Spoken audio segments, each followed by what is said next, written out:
another thing that I think we have this desire that we don't want our children, our men, our boys to be punks or looked at as weak. And so we go through these things of we trying to tell our young son, man up, when they haven't even had an opportunity to be a boy. Yeah. You telling a boy to man up that don't even understand what being a man is. You know, and not even teaching them how to.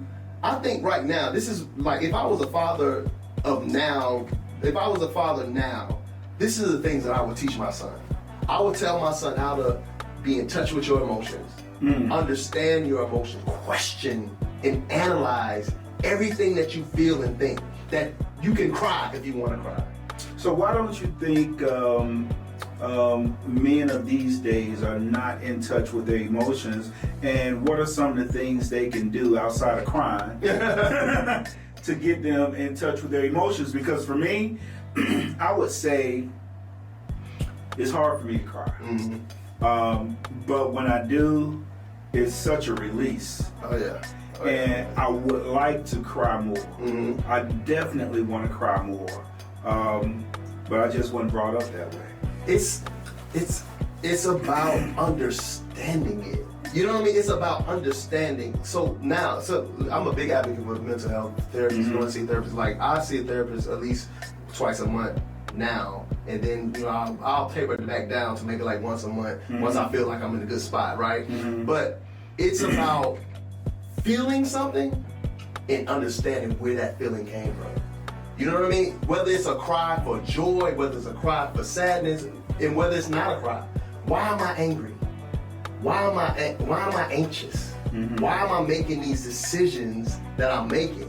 What's the root of these things? And really getting down to the root. And that teaching our sons that, so that they can be able to grow up and teach. It has to start.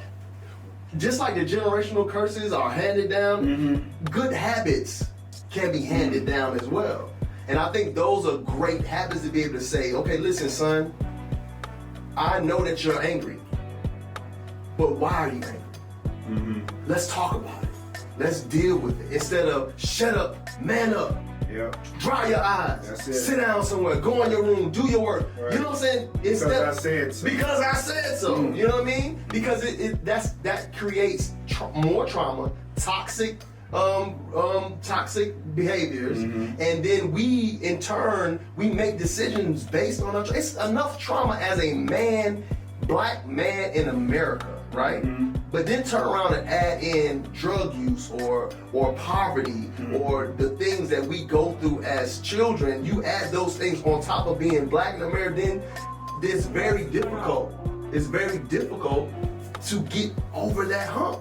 Those are the generational curses. Yeah.